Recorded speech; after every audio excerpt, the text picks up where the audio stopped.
जय श्रीमन्नारायण। आज आप लोगों को हम महाशिवरात्रि व्रत के बारे में बताएंगे। महाशिवरात्रि व्रत कितना बड़ा व्रत है, जो कि फागुन कृष्ण पक्ष चतुर्दशी को पड़ रहा है। यह 11 मार्च को पड़ रहा है और कितना बड़ा फल मिलता है इस व्रत करने को, कैसे इस व्रत को करना चाहिए, उसके बारे में हम आपको बताएंगे। अगर आपने मेरे वीडियो को लाइक नहीं किया है तो लाइक कर दीजिए और चैनल पे पहली बार आए हैं तो सब्सक्राइब भी कर दीजिए और कमेंट में हर हर महादेव अवश्य लिखिएगा और पूरा वीडियो देखिएगा। तो महाशिवरात्रि व्रत क्यों करना चाहिए, किस प्रकार से करना चाहिए और कैसे करना चाहिए, यह सब हम आपको बताएंगे। क्योंकि भगवान शंकर जो है ना, वो बड़े ही निर्छल स्वभाव के हैं, मन में कोई कपट नहीं, एकदम निर्छल स्वभाव के हैं और भगवान नारायण के परम भक्त हैं। और महाशिवरात्रि व्रत जितने भी भगवान शंकर के व्रत हैं ना, उन सबसे बड़ा व्रत है और सर्वसत्यमान व्रत है। इस व्रत को जो भी व्यक्ति करता है उसका कितना बड़ा फल होता है, उसको हम आपको बताएंगे अभी। और जिस कामना हेतु से आप व्रत करें वह कामना अवश्य भोले बाबा पूर्ण करते हैं। कितना बड़ा पुण्य मिलता है वह भी आपको बताएंगे, सुनिएगा। और जिसके पास पुत्र नहीं है, पुत्र की कामना से व्रत कर रहा है, जिसके पास धन की कमी है, धन की कामना से कर रहा है, जिसके पास परिवार में एकता नहीं है, विघ्न बाधाएं बहुत आती हैं, उस प्रकार से कर रहा है, तो उस प्रकार से इस व्रत को करने से पहले मन से पवित्र हो जाओ, फिर उसके बाद तन से पवित्र होना चाहिए। इस व्रत को करने के लिए सुबह उठ करके अन्न और नमक नहीं खाना है और काले तिल, जल में काले तिल को डाल करके स्नान करना चाहिए। और स्नान करके घर में या तो भगवान के मंदिर में जा करके, भगवान अगर घर में हैं आप तो भगवान शिव का फोटो रख लीजिए और सुंदर चौकी पे आसन बिछाइए। आसन बिछाने के बाद वहां पे एक बिल्वपत्र रख करके उसके बाद भगवान शंकर की तस्वीर को रखिए और रखने के बाद सुंदर वेदियां बनानी चाहिए बिल्वपत्र के द्वारा।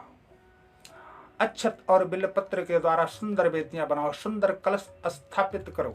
हाँ, और अगर आप मंदिर में है तो मंदिर में शिवलिंग के पास हैं। हाँ, तो इस प्रकार से वहां जाकर के जिस भी प्रकार सुंदर ढंग से सुसज्जित माला फूल सारी सामग्रियां लेना, लेकिन बिल्वपत्र लेना नहीं भूलना, क्योंकि भगवान भोलेनाथ को बिल्वपत्र बहुत ही प्रिय है। सुंदर अभिषेक करवाएं और मन में पंचाक्षरी मंत्र का जाप आप करते रहें और सुंदर अभिषेक कराएं। अभिषेक कराने के बाद शिव स्तोत्र का पाठ करें। शिव स्तोत्र का पाठ अवश्य होना चाहिए। भगवान शंकर का अभिषेक सुंदर, दूध से अभिषेक, दही से अभिषेक, घृत से अभिषेक और उसके बाद शर्करा से अभिषेक, शहद से अभिषेक करने के बाद गंगा जल से अभिषेक, उसके बाद केसर मिश्रित चंदन से अभिषेक करा करके उसके बाद भगवान का सुंदर श्रृंगार करो। फूल और मालाओं से सुंदर श्रृंगार करा के पंचाक्षरी मंत्र का जाप करते हुए और भगवान नारायण के सहस्त्र नाम का भी जाप करना चाहिए, फिर शिव स्तोत्र का जाप करना चाहिए।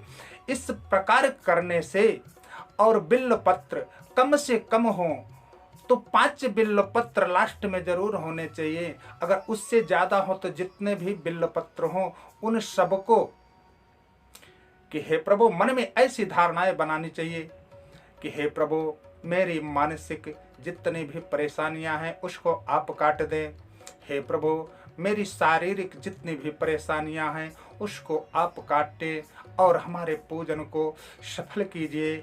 और मेरी सामाजिक परेशानियां जो भी हैं उसको आप काट करके मुझे विजय प्राप्त कराए। इस प्रकार मन में प्रार्थना करनी चाहिए और मन में पंचाक्षरी मंत्र का जाप, ओम नमः शिवाय का जाप करना चाहिए। वेद पाठी ब्राह्मण जो आपका पूजन कराएंगे वो तो मंत्रों का जाप करेंगे ही और आपका विधिवत स्तोत्रों का पाठ करेंगे, लेकिन आपको पंचाक्षरी मंत्र का जाप करना चाहिए। इस प्रकार सुंदर मिष्ठान फल भगवान शंकर को अर्पण करें, बिल्व पत्र अर्पण करें। इस प्रकार को करने से आपको एक अश्वमेघ यज्ञ का पुण्य मिलता है। महाशिवरात्रि व्रत रह करके एक अश्वमेघ यज्ञ का पुण्य मिलता है। और इस प्रकार करने के बाद रात्रि जागरण करना चाहिए, क्योंकि महाशिवरात्रि जो है फागुन के कृष्ण पक्ष की, इस दिन भगवान शंकर का विवाह हुआ था। और भगवान शंकर जो हैं भगवान नारायण के परम भक्त हैं, इसलिए भक्त और भगवान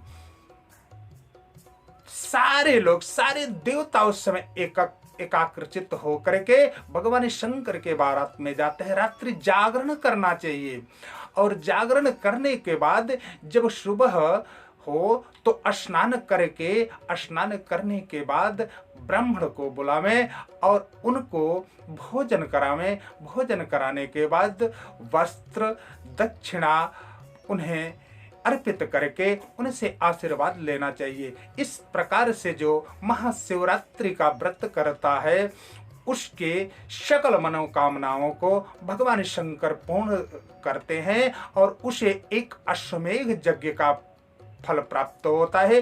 परिवार में सुख तथा शांति बनी रहती है। अगर आपने मेरे चैनल को सब्सक्राइब नहीं किए हैं तो सब्सक्राइब कर दीजिएगा और लाइक नहीं किए हैं तो लाइक कर दीजिएगा।